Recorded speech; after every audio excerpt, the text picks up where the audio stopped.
Assalamualaikum warahmatullahi wabarakatuh. Sebelumnya izin memperkenalkan diri.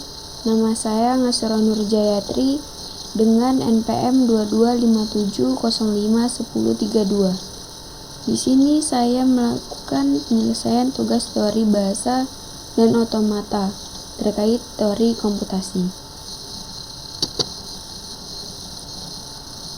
Pertama, ini ada introduction.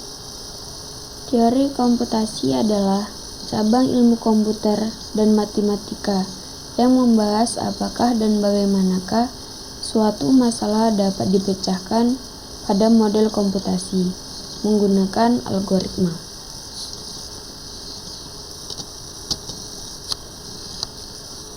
Selanjutnya di sini ada teori komputasi dibagi menjadi 3 ranting. Yang pertama itu ada teori otomata atau otomata teori.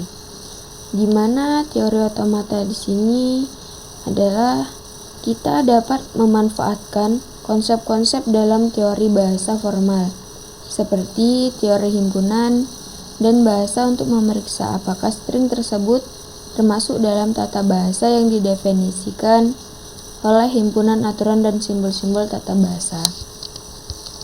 Yang kedua ini ada teori komputabilitas atau computability theory, yang dimana bertujuan untuk memeriksa apakah persoalan komputasi dapat dipecahkan pada suatu model komputasi teoritis. Dengan kata lain, teori kompatibilitas mengklasifikasikan persoalan sebagai dapat dipecahkan atau persoalan yang tidak dapat dipecahkan. Yang ketiga ada teori kompleksitas atau computation complexity theory. Di sini teori kompleksitas adalah mengklasifikasikan persoalan sebagai persoalan mudah atau easy atau persoalan sukar atau hard. Selanjutnya ada model komputasi. Yang pertama ada finite state automata atau FSA. Yang kedua ada passdown automata atau PDA. Yang ketiga ada mesin Turing machine. Yang pertama itu ada finite state automata atau FSA, yang dimana finite state machine dapat berupa suatu mesin yang tidak memiliki output. Finite state machine yang tidak mengeluarkan output ini dikenal sebagai finite state automata atau FSA. Yang kedua ini ada pushdown automata atau PDA, yang dimana pushdown automata yaitu mesin otomata yang memiliki kendali masukan menggunakan teknik LIFO atau last in first out untuk menentukan apakah suatu output diterima atau tidak oleh mesin tersebut. Dalam melakukan proses penerimaan input, PDA menggunakan memory stack. Yang terakhir itu ada mesin Turing atau Turing machine. Mesin Turing sering disebut dengan model komputasi teoretis yang ditemukan oleh Alan Turing, berfungsi sebagai model ideal untuk melakukan perhitungan matematis. Lalu masuk ke bahasa reguler. Apa sih bahasa reguler itu? Bahasa reguler itu adalah penyusun ekspresi reguler atau bahasa formal yang dapat dijelaskan oleh ekspresi reguler dan juga dapat dikenali oleh finite automata. Mereka sering digunakan untuk mendefinisikan kumpulan string, seperti rangkaian karakter atau kata yang mengikuti pola tertentu. Sini ada operasi bahasa yang sering digunakan. Operasi bahasa reguler. Yang pertama itu ada unions atau penggabungan, yang dimana unions atau penggabungan ini adalah operasi yang menggabungkan dua bahasa reguler menjadi satu bahasa baru yang berisi semua string yang ada dalam salah satu bahasa atau keduanya. Di sini ada contohnya.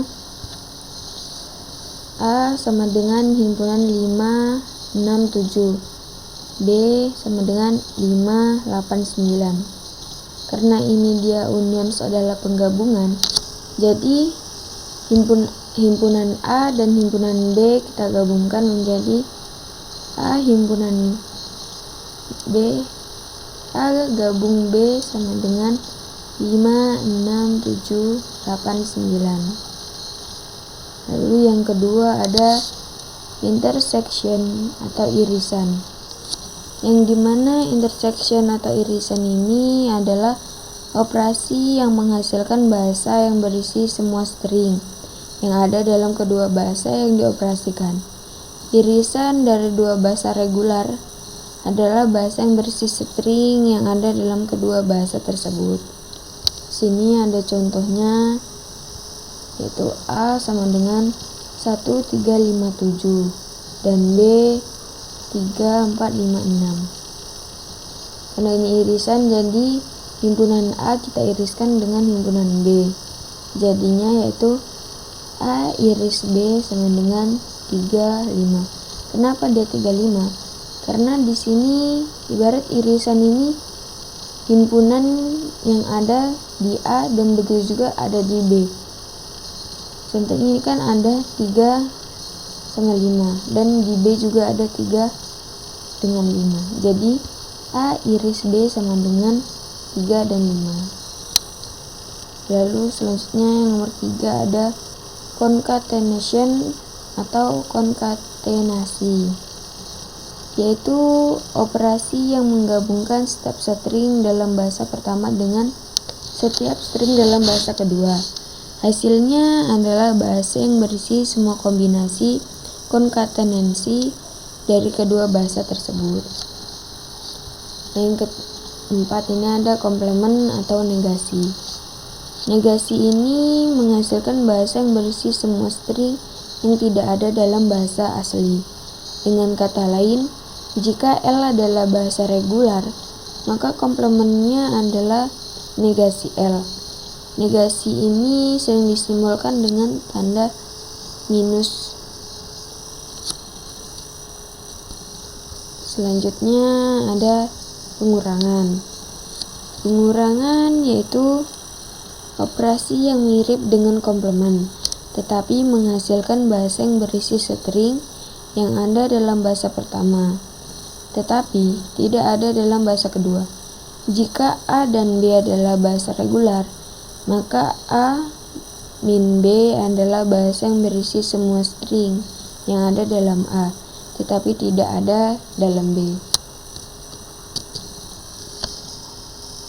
Selanjutnya ada metode untuk mengetahui apakah suatu string termasuk dalam tata bahasa atau tidak. Yang pertama itu ada automata. Automata adalah salah satu metode paling umum dalam teori komputasi, adalah menggunakan automata. Kita dapat membuat automata finite state atau finite state machine atau automata pushdown automaton yang mengenali tata bahasa yang benar. Yang kedua itu ada tata bahasa formal atau formal grammar.